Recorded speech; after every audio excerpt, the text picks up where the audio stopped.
The scene is set at the One-Eyed Dog bookstore sometime in the middle of the evening. It is, at the moment, mostly deserted. Only Jacob and a middle-aged woman working behind the counter are present in the building.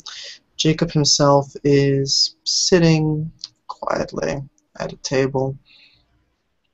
Rather than a book, he has the local newspaper opened up in front of him, apparently catching up on recent notable events. At which point, Moira pulls up in her sedan and comes in and again greets the middle-aged woman at the desk, saying that, Jacob has a book for me. Tell him it's Miss Peters. The lady smiles and nods to you as if she were expecting you. And with a gentle but slightly eager directing of hands, she points Jacob out, sitting at the table by the cafe.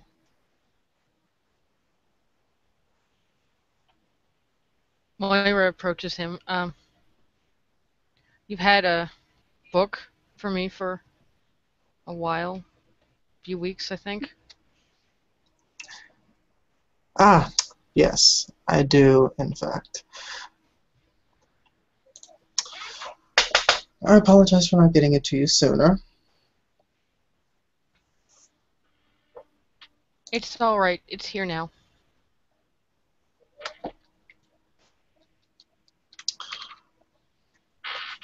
Jacob is going to take a moment, stare at Moira, and as he's looking at her, I'm going to see how the dice gods feel about me rolling or a perception. Perception, empathy, 6 dice, and I need 8s.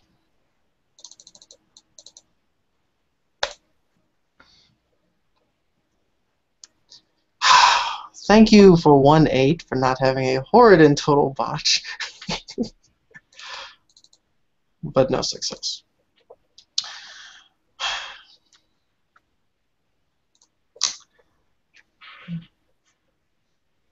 After a moment, he blinks his eyes very slowly. He says, "1 moment." All right. Feel free to have a seat. As he says that, he rises up and moves towards the back. Sure. Jacob will go behind the cash register.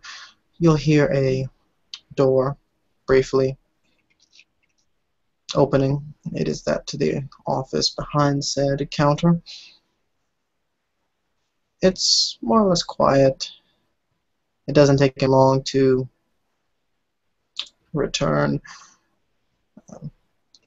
When he does, it is with a plastic bag molded about the shape of a book. It looks decently thick, but not immensely so.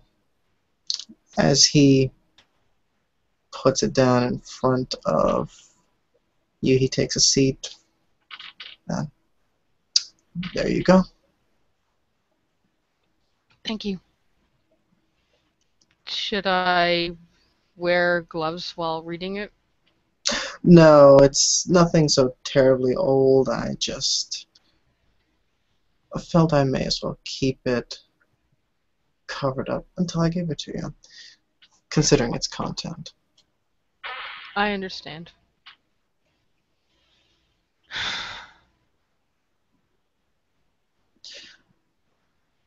I do hope it will prove useful. Were you planning to pay via cash or other means?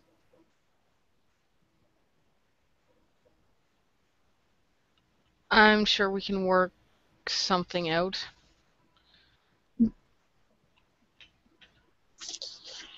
He smiles and nods. Of course. It's not one of the more terribly expensive of materials you could have asked for, so it's doesn't carry too high of a price tag, as it were. A book like that, I think enough people would want it that I wouldn't want something that rare anyway. Or there'd be people interested in paying even more for it. Indeed.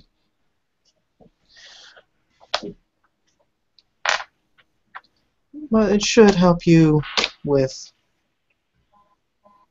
a bit more navigation amongst our wonderful society.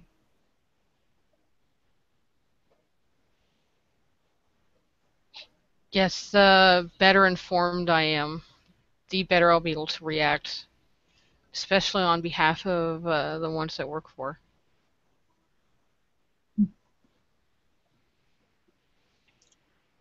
The Ventru, yes?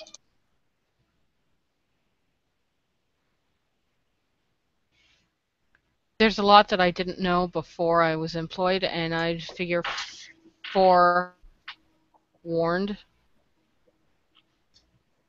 And I did tell you I'm not looking for anything specific. I'm not here to try to find weaknesses of people like you or anything like that. I more just want to know what more general on what's going on out there so that it's easier to deal with. He just nods. Casual information. There is more than enough of it in there. It's, well, you'll see for yourself when you look at it. It's something of a handwritten but legible compilation. A copy of one that a fellow of mine had written. It's not something you'll find published, but as it was written by one of us, it's not one that carries any of those deep, dark secrets you're so worried about wandering across. Uh, you may or may not, depending on the recent events, be interested in the last couple of chapters. It's just a page or so on the other sorts of creatures you might bump into. More so our opinions of them and how we deal with them. Usually we don't. Sounds like usually I want to avoid them. In a lot of cases, it's the safest prospect.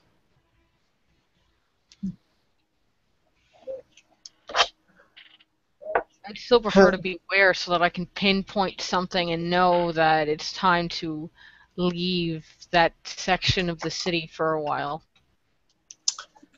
And that's why you have it.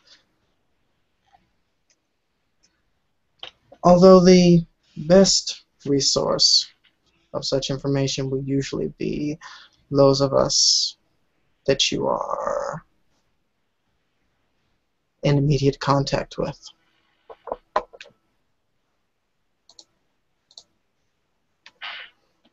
Okay.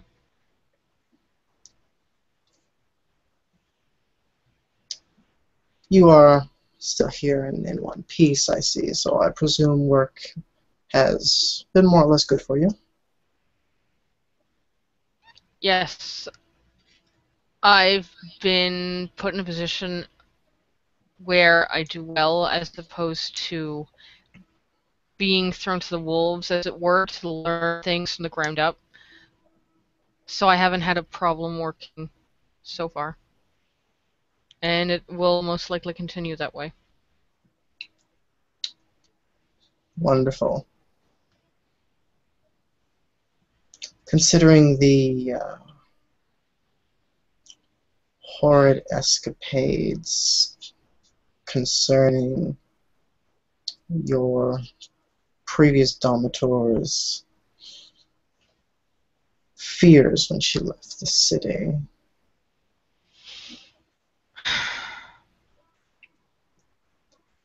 I've been somewhat concerned.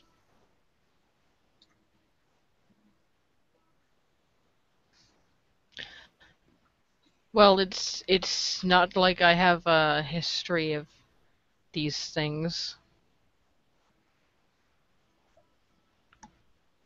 And I've been with my current Domitor a while now, not by your standards, but by how things have moved in my lifetime in the last year, a while.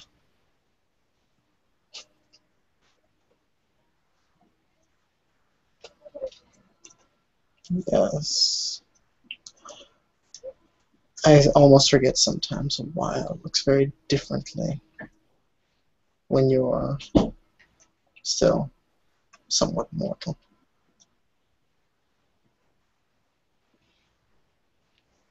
There was a catch in that last statement if you wanted to try to figure out what.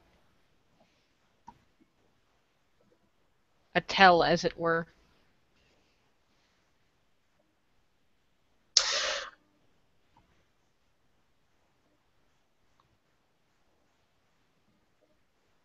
Hmm.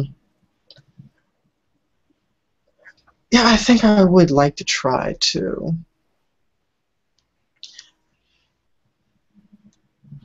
I'm guessing it had something to do with that comment on her Something about you just saying. experience. Something in the last statement. I guess contested your perception. Perception, empathy versus my Okay. manipulation and manipulation. 4. Okay. That's 6 dice for me.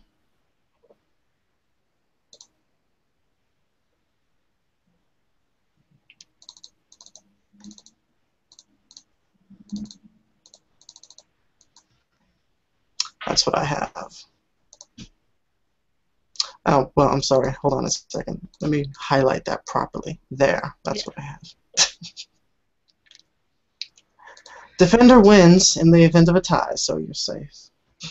Yep. You are not sure what she stumbled upon in her last statement. Something awkward. Yeah.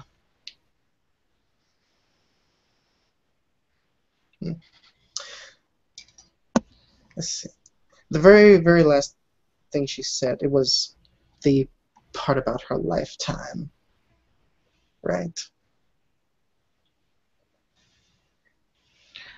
That in being a ghoul compared to his lifespan. Yeah. Yep. But I will throw you a bone that the catch was something before that. It just said that after I finished that statement, I said there was a catch. Mm-hmm.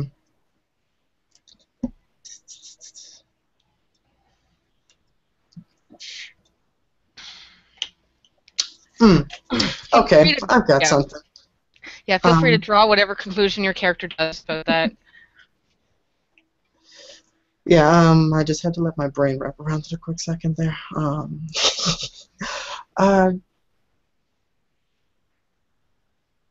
The fact that there was even that little tiny moment of awkwardness, Jacob is going to tilt his head a bit, look towards Moira, and after a moment ask her,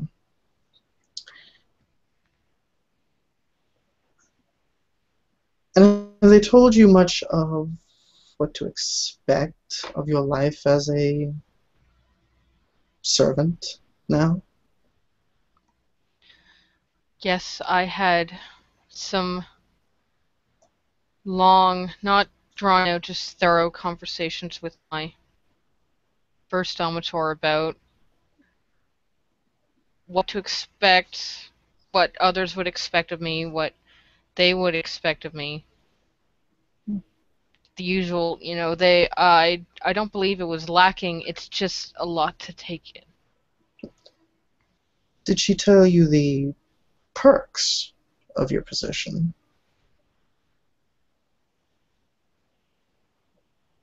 Yes, I went over that as well.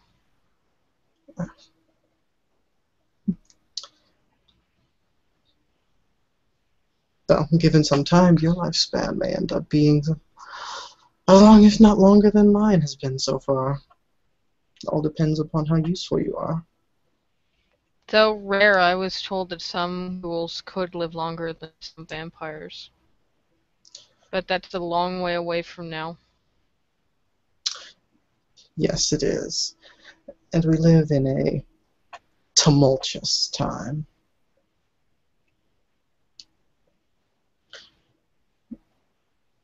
Yeah, it's the feeling like someone in Chinatown cursed the city with interesting times. I hate it.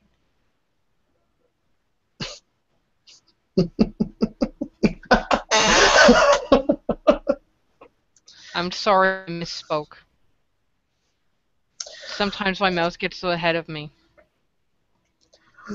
Oh, it's fine. It's honestly, the statement does not offend, but the how shall we say, the coincidence of location, Chinatown and all, makes the It's an statement potent. it's an old Chinese proverb, and we have a Chinatown, so it felt like the right connection. Did I hit upon something that's going on that I don't know about yet?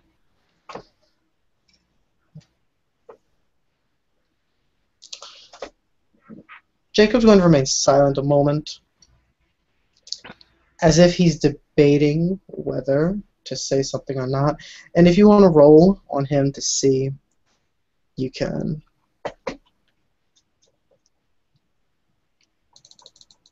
Perception and empathy? Yes, same perception empathy versus my manipulation empathy.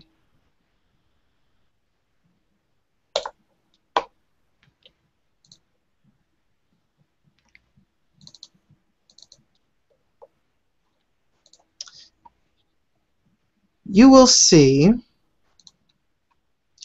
from his pause that he seems to be more searching than hiding something himself. What comes out of his mouth is just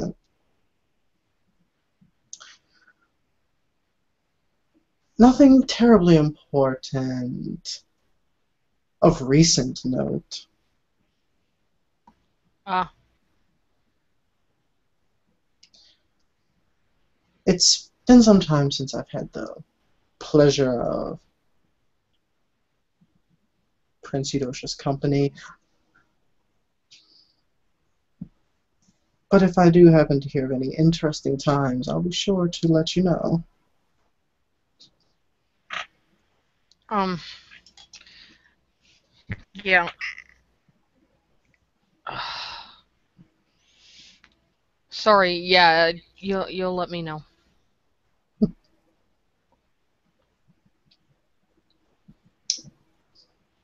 Well, so long as nobody takes any grudges so far as to firebomb their fellows' havens again, anyway. Mm-hmm.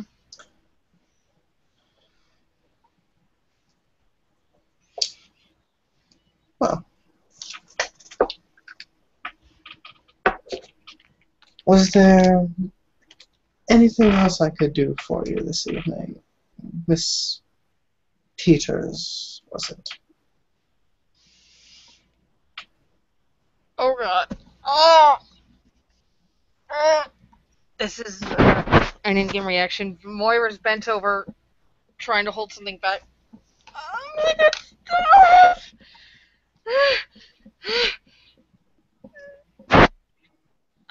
She starts retching on the floor between her legs. Jacob's eyes go rather wide. I don't want to actually roleplay the state for the couple of minutes it will take, so if you're going to do anything before it stops, do it now. And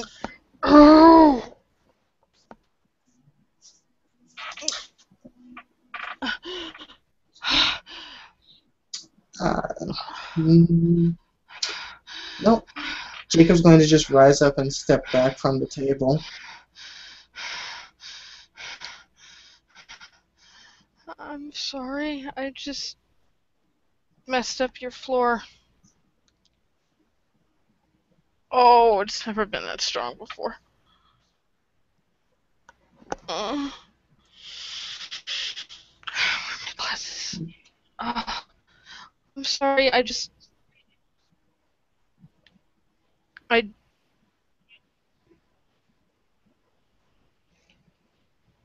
haven't had an attack in a while, and I thought they were gone. I guess not. I'm sorry. Did I say attack? I meant... Oh. I need to wash my mouth out.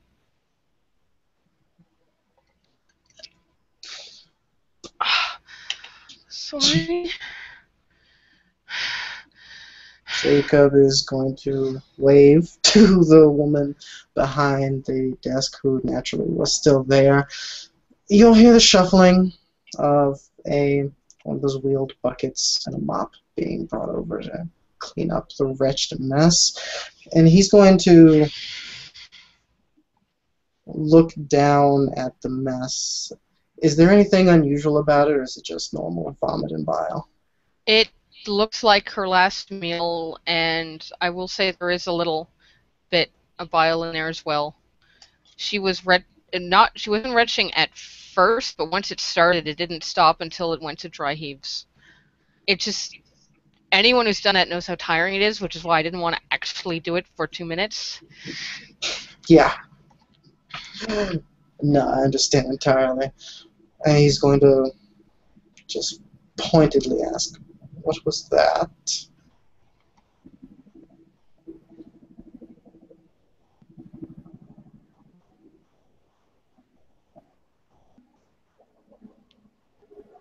It's an old problem from a long time ago.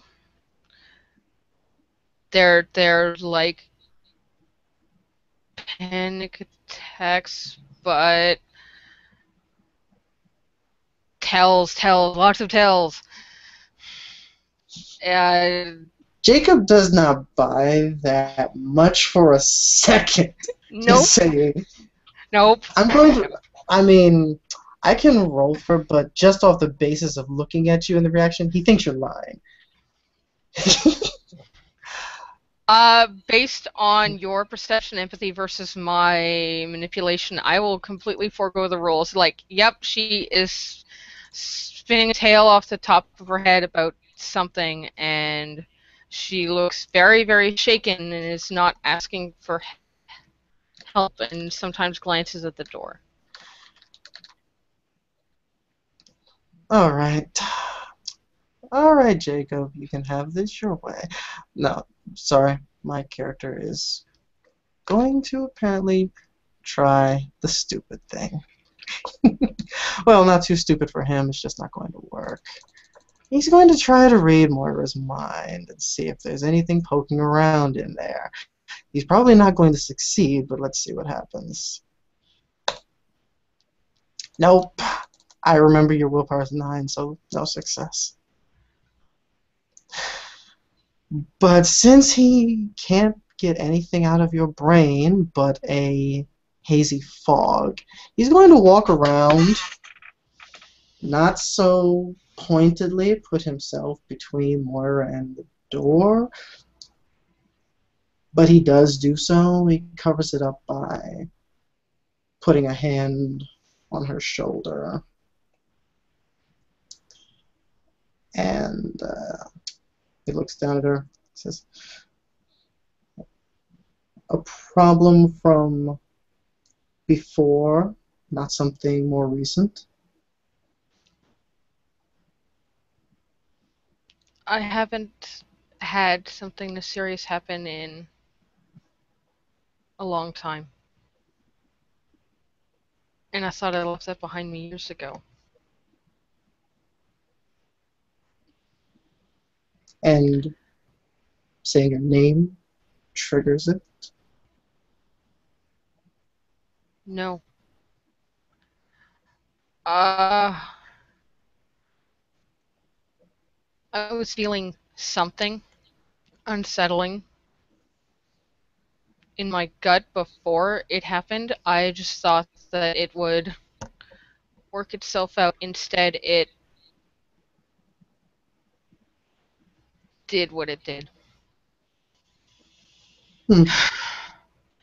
I am not in the habit of mucking up the floors of my hosts' places, so I don't think you need to worry about it again, and I can get home on my own fine, and I'll just take the book and go. The last said with a note of hope, but yeah, Jacob's turn.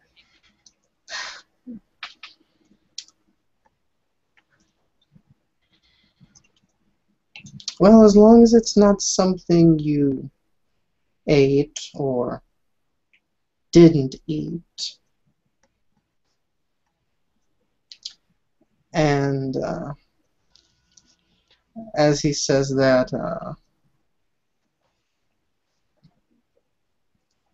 he'll look down to her rather pointedly. I did have one question before you go. He's just watching to see if there was any reaction to his comment before he speaks again.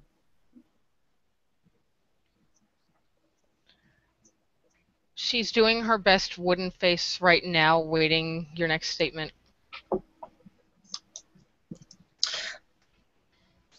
His suspicion is that it has something to do with her either drinking or not drinking blood. He kind of thinks right now that she's been foregoing drinking the blood like she's supposed to, and that's why she just upchucked all over his stuff. Well, all over the floor. Yeah, well, yes, all over the floor, which thankfully is much more cleanable than the table or the chairs. And his question will be, you see things in a very interesting way, don't you?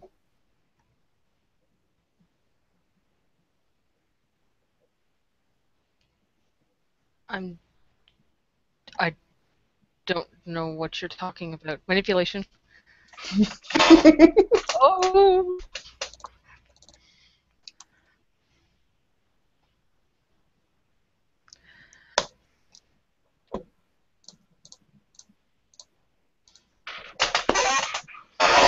All right. Yep. Can you see me? Or there we go. Okay. I don't. I have my character sheet open, and I'm burning a will PowerPoint for this. Okay. Oh, never mind. I can run anyway because I have that. No. No. Those dice have to come in handy sooner or later. Ow.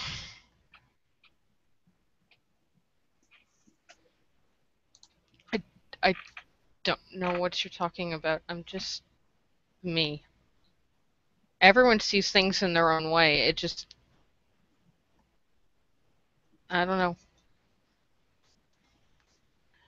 Yes, it's very clear. She is clearly lying through her teeth at this point, but you can choose to react to it however you will.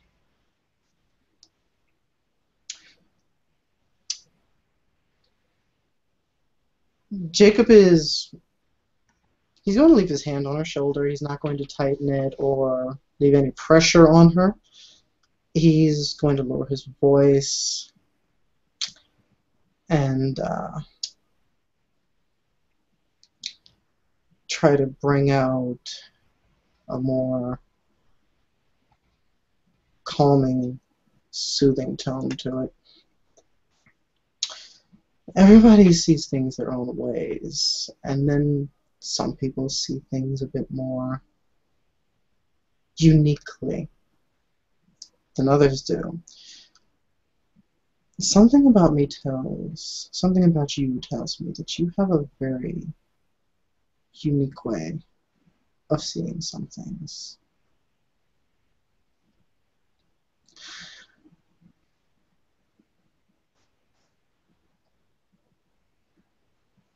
I'm just curious about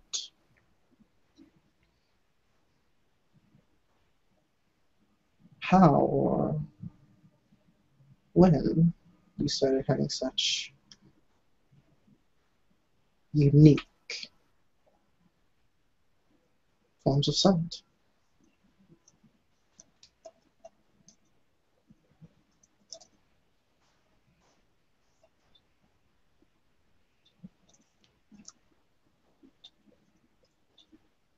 What would make you ask something like that of me anyway?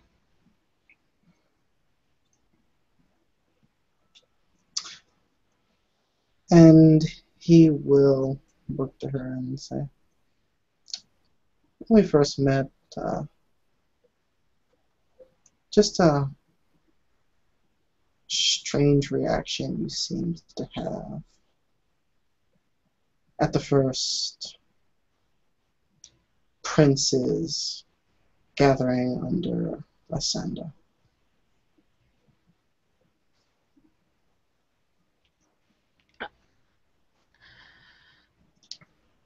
Seeing so many kindred in one place like that was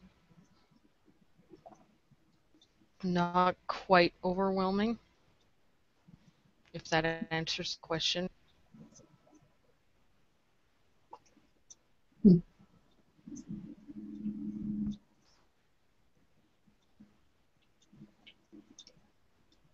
Not quite, but perhaps almost.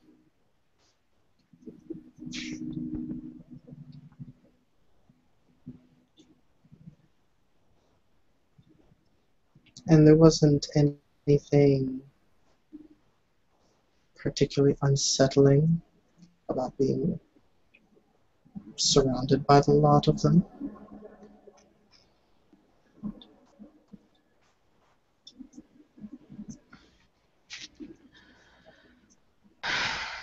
I've come to understand as a ghoul that it's like an ocean. I'm now a bigger fish than the other kind, but I'm surrounded by even bigger fish.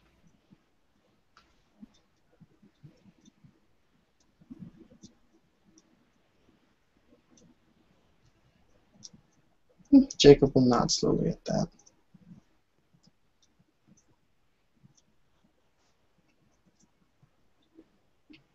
I suppose it is a lot to take in at first when you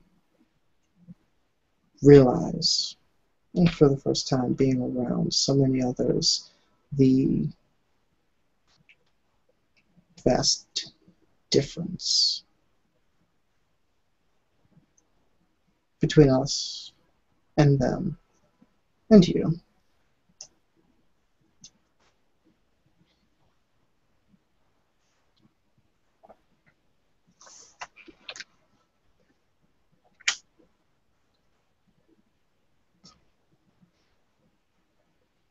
There's still a huge difference. Even if I was to become someone's child, or I would be a few days old compared to some that are decades or hundreds of years old, so I'd still be surrounded by bigger fish. It just, the problems seem to magnify the higher up you go.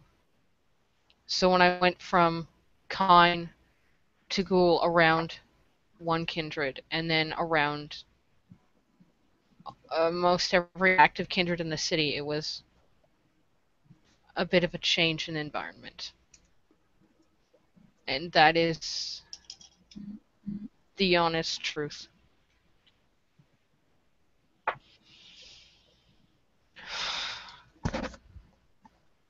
Hmm.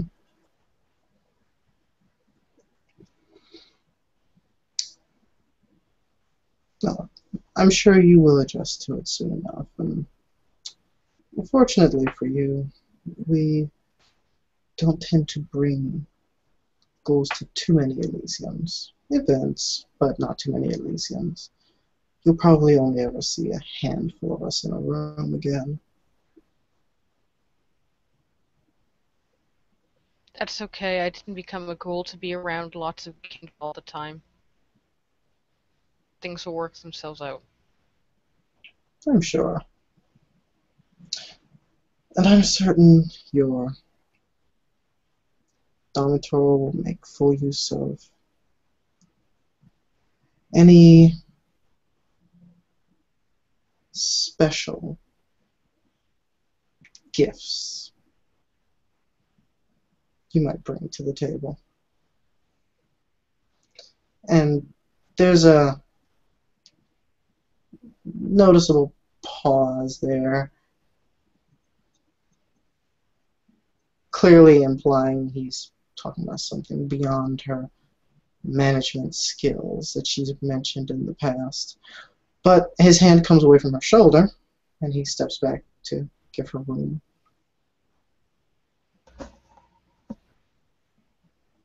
Thank you.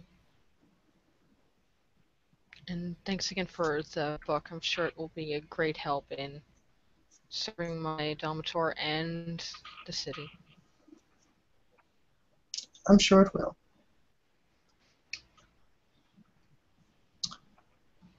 You may take your leave and have a pleasant evening, Miss Peters. Good night, Mr. Crowley. And with that, she politely, stately gets to the door, and then once outside the store, power walks to As her it, car and drives off. Yeah? Yeah. no, I just want to say he has Auspex up as she's walking away. Just don't want to say it before you keep going, but yeah, he's listening in. Do you need to roll for that? No, I just stated for the fact of it being active, so that it's not me stating it retroactively. That's all.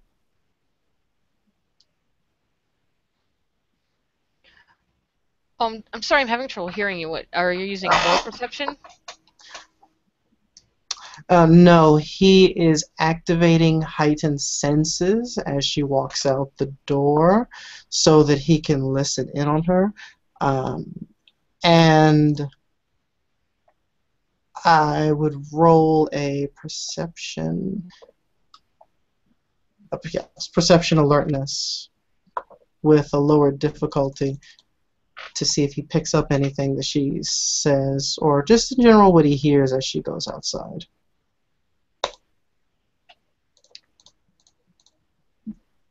Which works. Yay.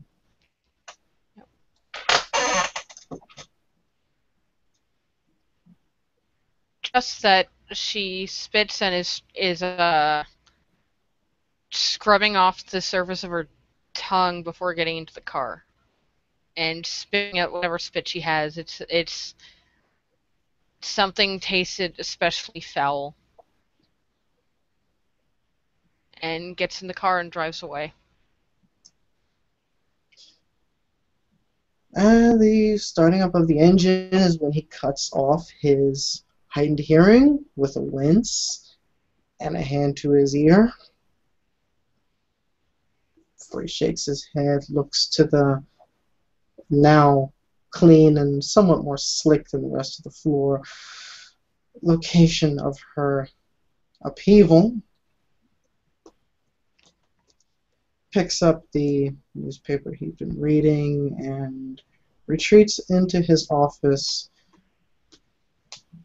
with a soft, quiet grumbling about stubborn, difficult ghouls. And there the scene will end.